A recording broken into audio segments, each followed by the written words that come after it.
ਜੋ Iran, Israel ਤੇ America ਦੇ ਵਿੱਚ ਯੁੱਧ ਚੱਲਣ ਡਿਆ ਹੈ, ਇਹਦੇ ਬਾਰੇ ਡਾਕਟਰ ਇਸਰਾਰ ਅਹਿਮਦ ਸਾਹਿਬ ਨੇ ਪਹਿਲਾਂ ਹੀ ਜੋ ਇੱਕ ਪ੍ਰੈਡਿਕਸ਼ਨ ਕਰਤੀ ਸੀ, ਜਿਹਦੀ ਆਪਾਂ ਵੀਡੀਓ ਆਲਰੇਡੀ ਆਪਣੇ ਚੈਨਲ ਤੇ ਦੇਖ ਚੁੱਕੇ ਹਾਂ, ਮੇਨ ਚੈਨਲ ਹੈ ਪੰਜਾਬੀ ਰੀਲ ਟੀਵੀ। ਅੱਜ ਦੀ ਇਸ ਵੀਡੀਓ ਦੇ ਵਿੱਚ ਆਪਾਂ ਦੇਖਾਂਗੇ ਜੋ ਪ੍ਰੋਫਿਟ ਮੁਹੰਮਦ ਸਾਹਿਬ ਨੇ, ਉਹਨਾਂ ਨੇ ਵੀ ਇੱਕ ਇਦਾਂ ਦੀ ਪ੍ਰੈਡਿਕਸ਼ਨ ਕੀਤੀ ਸੀ ਈਰਾਨ ਨੂੰ ਲੈ ਕੇ। ਉਹ ਕੀ ਸੀ, ਅੱਜ ਦੀ ਇਸ ਵੀਡੀਓ ਦੇ ਵਿੱਚ ਜਾਣਾਂਗੇ। ਵੀਡੀਓ ਜ਼ਿਆਦਾ ਲੰਬੀ ਨਹੀਂ ਹੈ, ਛੋਟੀ ਹੈ, ਪੂਰੀ ਦੇਖ ਕੇ ਜਾਇਓ, ਨਵੀਂ ਨੌਲੇਜ ਮਿਲੇਗੀ ਮੈਨੂੰ ਵੀ ਤੇ ਤੁਹਾਨੂੰ ਵੀ। ਹੋ ਸਕਦਾ ਤੁਹਾਨੂੰ ਆਲਰੇਡੀ ਪਤਾ ਹੋਵੇ, ਬਟ ਮੈਨੂੰ ਬਿਲਕੁਲ ਨਹੀਂ ਇਹਦੇ ਬਾਰੇ ਕੋਈ ਆਈਡੀਆ। ਸੋ ਅੱਜ ਦੀ ਵੀਡੀਓ ਦੇਖਾਂਗੇ ਤੇ ਜੋ ਵੀ ਇਹ ਚੀਜ਼ਾਂ ਹੋ ਰਹੀਆਂ, ਜੋ ਅਸੀਂ ਦੇਖਿਆ ਕਿ ਈਰਾਨ ਦੇ ਜੋ ਸੁਪਰੀਮ ਲੀਡਰ ਹੈ ਉਹਨਾਂ ਨੂੰ ਕਿੰਨੇ ਖਤਰਨਾਕ ਤਰੀਕੇ ਦੇ ਨਾਲ ਸ਼ਹੀਦ ਕੀਤਾ ਗਿਆ।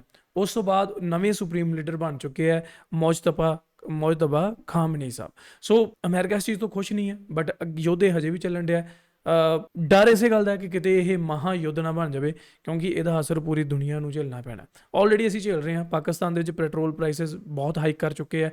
ਇੰਡੀਆ ਦੇ ਵਿੱਚ ਗੈਸ ਸਿਲੰਡਰ ਜੋ LPG ਹੈ ਉਹ ਆਲਰੇਡੀ 60 ਰੁਪਏ ਵੱਧ ਚੁੱਕੀ ਹੈ। ਪੈਟਰੋਲ ਵੀ ਵਧੇਗਾ ਜੇ ਇਹੀ ਸਿਸਟਮ ਰਿਹਾ ਤਾਂ। ਸਬਜ਼ੀਆਂ, ਦਾਲਾਂ, ਸਾਰਾ ਕੁਝ ਮਹਿੰਗਾ ਹੋਏਗਾ। ਮਤਲਬ ਮਹਿੰਗਾਈ ਬਹੁਤ ਵੱਧ ਜਾਣੀ ਹੈ ਜੇ ਇਹ ਜੰਗ ਇਦਾਂ ਹੀ ਚੱਲਦੀ, ਕਿਉਂਕਿ ਬਹੁਤ ਇੰਪੈਕਟ ਕਰਦਾ ਹੈ